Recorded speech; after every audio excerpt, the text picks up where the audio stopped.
Bom, gente, espero que sejam todos bem. Vamos iniciar mais um trimestre, né? Vamos começar aí falando sobre globalização, no espaço mundial globalizado.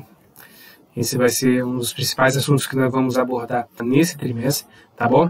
É um assunto muito importante, um assunto que cai corriqueiramente nas provinhas do Enem, tá? Então a gente precisa dar uma atenção muito legal para esse assunto, tá bom?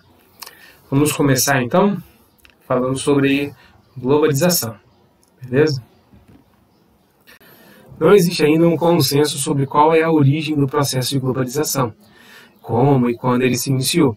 No entanto, muitos autores defendem que a globalização tenha se iniciado a partir da expansão marítima e comercial europeia, lá no final do século XV e início do século XVI, momento pelo qual o sistema capitalista se iniciou e também começou a se expandir pelo mundo, tá bom? Isso lá na sua fase comercial e também mercantilista, que foi a primeira fase do capitalismo. Aqui nesse mapinha colorido ao lado aqui, a gente pode ver as principais rotas marítimas feitas pelos colonizadores europeus a partir do final do século XV, fazendo com que eles ampliassem e muito as suas colônias. Foi justamente nesse período que o Brasil começou a ser colonizado por Portugal também, tá bom? E apesar do processo ser antigo, o termo globalização, a palavra globalização, ela só veio ser usada mesmo a partir do final da década de 80. Principalmente após a queda do Muro de Berlim e o fim da Guerra Fria. Lembram que nós vimos nas últimas aulas que no final da década de 80, o sistema, na década de 80 inteira, o sistema socialista ele entra em crise, fazendo com que o mundo deixasse aquela velha ordem bipolar.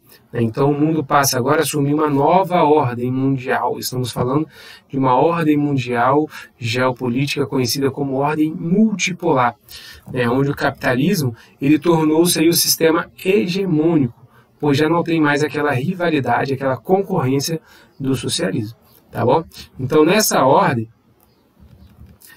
existem vários centros de poder, como nós podemos observar nesse mapinha aqui, Além dos Estados Unidos, nós vamos ter também os países da Europa Ocidental, que vão ter uma influência econômica e política muito grande. Alguns países da Ásia, do Oriente Médio ali, e também da África, e o Japão, atuando como protagonista no cenário econômico mundial e também, principalmente, ali do leste asiático. Essa é a nova ordem mundial, ou seja, nós temos vários polos de poder, uma ordem multipolar, tá bom? E a atual fase do capitalismo que nós estamos vivendo chama-se a fase monopolista e financeira, que é caracterizada pela transferência de capitais entre os países, um aumento dessa transferência de capitais entre os países, graças ao aumento do comércio internacional e também pela concentração de riquezas que fica nas mãos de um número pequeno de pessoas e também de algumas empresas, sobretudo das corporações conhecidas como multinacionais. Só para a gente ter uma ideia, existem uns 2.000 bilionários no mundo. E esses bilionários possuem uma riqueza maior do que 4,6 bilhões de pessoas. Isso dá aproximadamente 60% da população global. No Brasil, esse número também é muito assustador. As pessoas que são representadas pela população 1% mais rica do país detêm mais de 60% da riqueza dos brasileiros. Então, é uma característica bem marcante no sistema capitalista essa acumulação de riquezas. E com toda essa expansão do modo de produção capitalista, nas últimas décadas, aumentou e muito o comércio internacional, aumentou também a disseminação de novas tecnologias pelo mundo, ainda também aumentou a circulação de pessoas e também de informações por diferentes regiões do planeta. E esses aspectos que vêm promovendo uma relativa aproximação entre lugares e as pessoas mais distantes. Tá? Em relação à circulação de pessoas, a gente pode ver o exemplo do coronavírus, a forma como ele se espalhou pelo mundo bem rápido. Isso foi graças a esse grande fluxo de pessoas que ocorre no mundo inteiro. Beleza? Então, galera, os especialistas eles vão chamar esse processo aí todo de globalização, que é uma situação sem precedente na história. Nunca antes tivemos essa intensificação de trocas econômicas, de intercâmbio cultural, de avanços científicos, tecnológicos, ligado à produção, circulação de pessoas e também de mercadorias, e não podemos deixar de fora as informações, tá bom?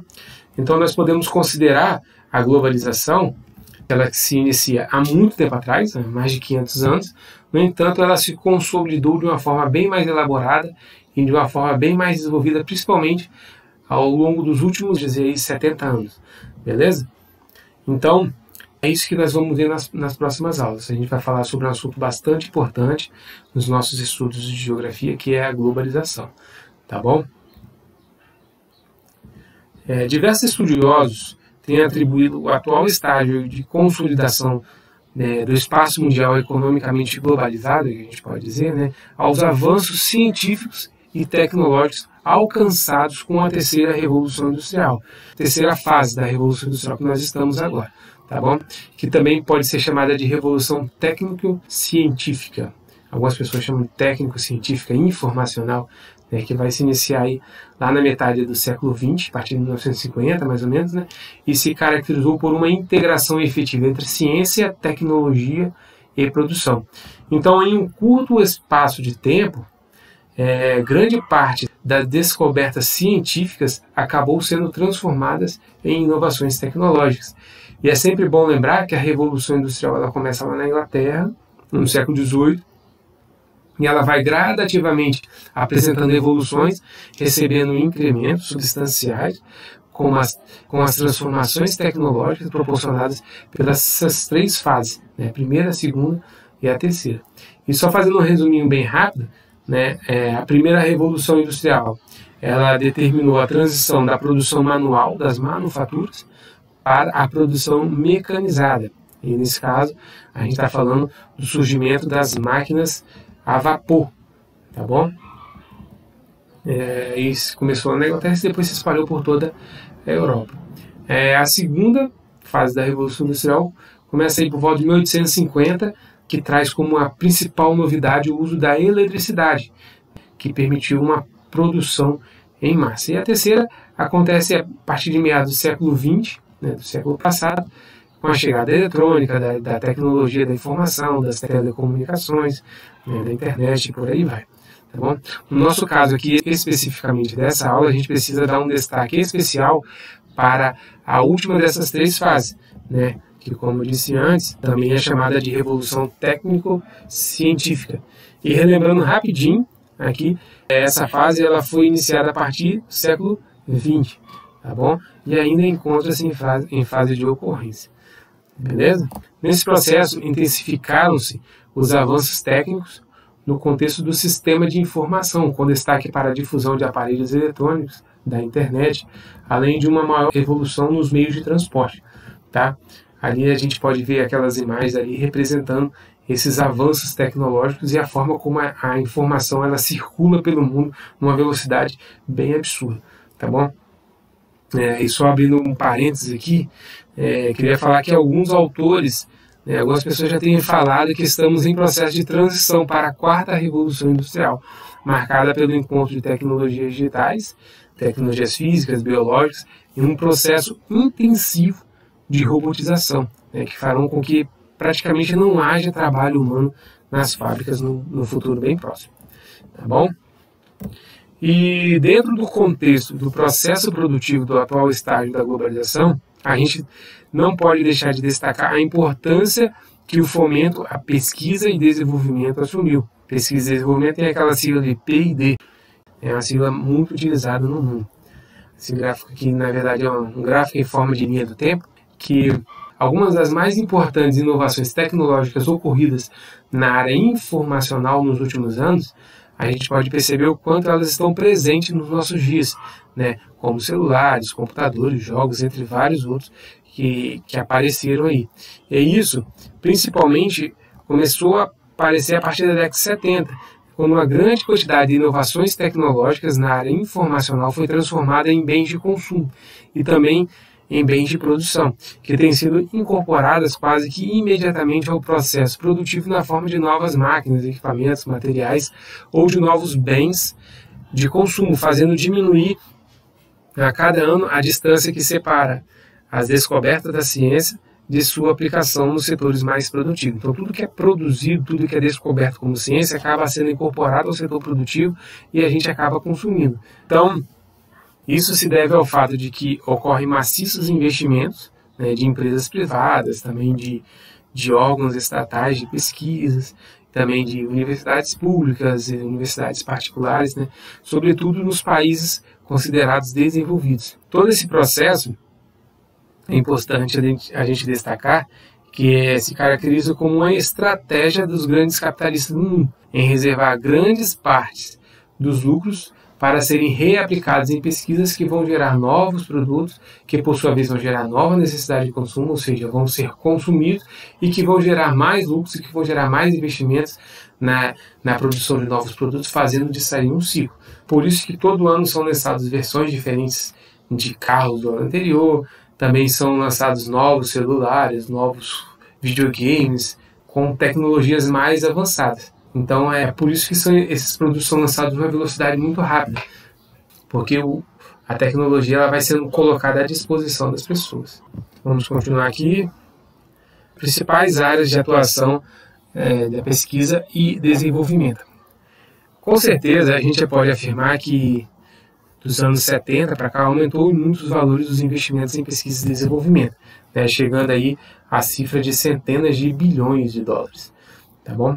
Destinados principalmente na área de ciências exatas, biológicas, né? Também na área tecnológica, por exemplo, a gente pode citar algumas, né? Como eu coloquei ali, na área de informática, com o desenvolvimento de computadores, softwares, né? Na área de robótica, com a criação de robôs industriais cada vez mais inteligentes, na área da bioquímica também, né? Elaboração de novos medicamentos, de utensílios agrícolas, atualmente é o setor que mais depositamos uma esperança para a descoberta de uma vacina contra essa praga que está aí, que é a Covid-19.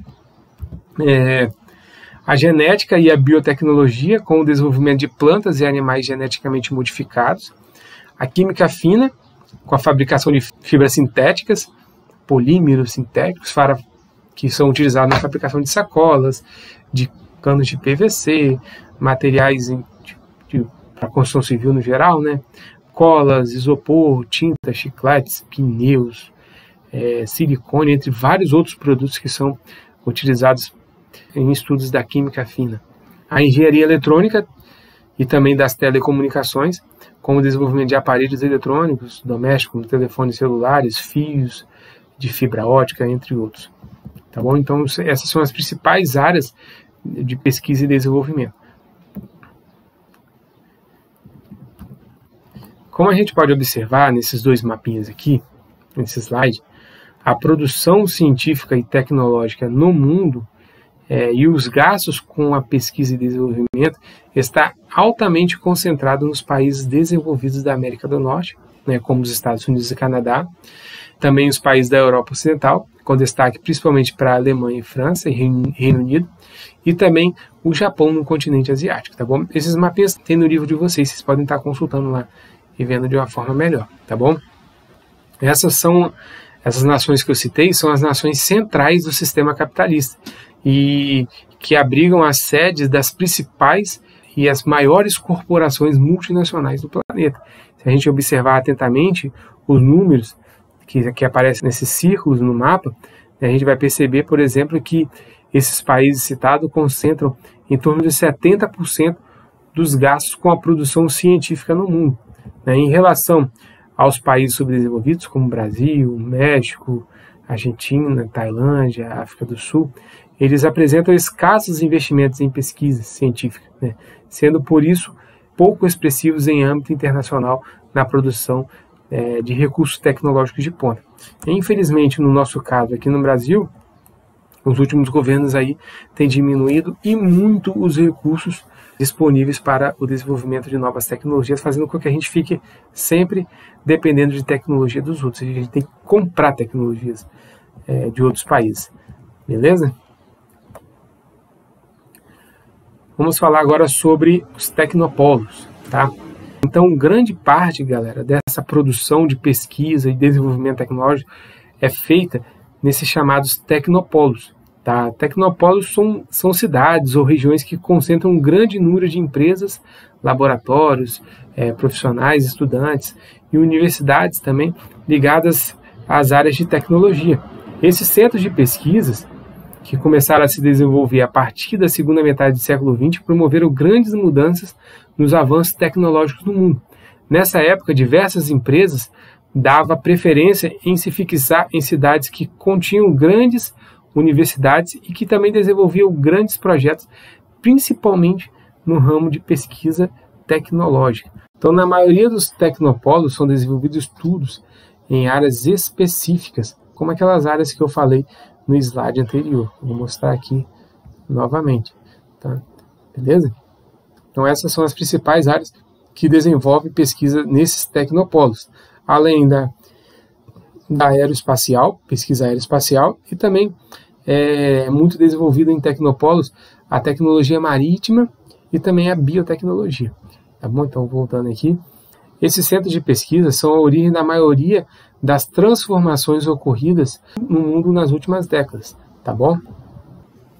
Os tecnopolos vão se caracterizar, portanto, como berços da terceira revolução industrial, concentrando mão de obra altamente qualificada, composta de cientistas e de tecnólogos do mundo todo, né?